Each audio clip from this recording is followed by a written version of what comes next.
ఏపీలో కూటమి సర్కార్ అధికారంలోకి వచ్చిన గత వైసీపీ సర్కార్ నాటి అక్రమాలు ఇంకా కొనసాగుతూ ఉండడంపై జనసేన నేత బొలిశెట్టి సత్యనారాయణ ఎక్స్లో పెట్టిన ఓ పోస్టు వైసీపీ టీడీపీ మధ్య తాజా చిచ్చు పెట్టింది. దీనిపై రెండు పార్టీలు మాటల యుద్ధానికి దిగడంతో పాటు ఎక్స్లో కౌంటర్లు ఎన్కౌంటర్లు కొనసాగుతున్నాయి. దీంతో రంగంలోకి దిగిన ముఖ్యమంత్రి కార్యాలయం విచారణకు ఆదేశించింది. ఉమ్మడి విశాఖ జిల్లా భీమునిపట్నంలో ఉన్న ఎర్రమట్టి దిబ్బలు అది కేవలం ఒక పర్యాటక ప్రాంతం మాత్రమే కాదు. అవి దేశంలో ఉన్న 29 జాతీయ భౌగోళిక వారసత్వ సంపదల్లో ముఖ్య భాగం. ఇవి దేశంలో రెండు మాత్రమే ఉన్నాయి. ఒకటి విశాఖ భీమిలి మధ్య, రెండవది తమిళనాడులోని పేరి వద్ద. అటువంటి ప్రపంచ భౌగోళిక వారసత్వ సంపదపై నిన్నటి నుంచి యథేచ్ఛగా దాడి జరుగుతుంది అని నాకు సమాచారం వచ్చింది.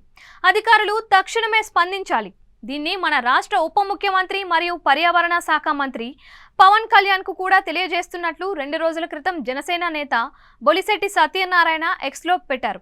దీనిపై స్పందించిన వైసీపీ మాజీ మంత్రి గుడివాడ అమర్నాథ్, ఎన్నికల ఫలితాలు వచ్చి 43 రోజులు, చంద్రబాబు కూటమి అధికారంలోకి వచ్చి 35 రోజుల్లో విశాఖలోని భౌగోళిక వారసత్వ సంపద ఎర్రమట్టి దిబ్బల పరిస్థితి ఇది.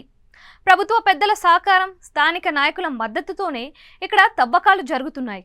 కూటమి పాలనలో విశాఖ భవిష్యత్తు ఎలా ఉండబోతోందో ఇలా చెప్పకనే చెప్తూ ఉంటారు అంటూ ట్వీట్ చేశారు. గుడివాడ వ్యాఖ్యలపై టీడీపీ నేతలు మండిపడుతున్నారు.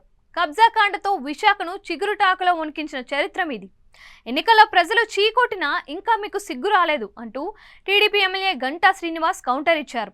మేము అధికారం చేపట్టి 35 రోజులే అయింది, కానీ ఎర్రమట్టి దిబ్బల్లో 6 నెలల నుంచి పనులు జరుగుతున్నాయి. ఎర్రమట్టి దిబ్బల దగ్గర జరుగుతున్న తవ్వకాలు ఎప్పటి నుంచి చేస్తున్నారో భీమిలి కోఆపరేటివ్ ఎయిడెడ్ సొసైటీ కార్యదర్శి సూరిబాబు గారి మాటల్లోనే విని సిగ్గుపడండి అంటూ ఆయన వ్యాఖ్యల వీడియోను పోస్ట్ చేశారు. ఆ తర్వాత మంత్రి నారా లోకేష్ కూడా గుడివాడ అమర్నాథ్ను టార్గెట్ చేస్తూ మరో పోస్ట్ పెట్టారు. దీంతో చివరికి సీఎంఓ రంగంలోకి దిగింది. ఎర్రమట్టి దిబ్బల తవ్వకాలపై సమగ్ర విచారణ జరిపి నివేదిక ఇవ్వాలని జిల్లా కలెక్టర్ను ఆదేశించింది. దీంతో ఈ తవ్వకాలపై అధికారులు ఆరా తీస్తున్నారు. ఇవి ఎప్పటి నుంచి మొదలయ్యాయి?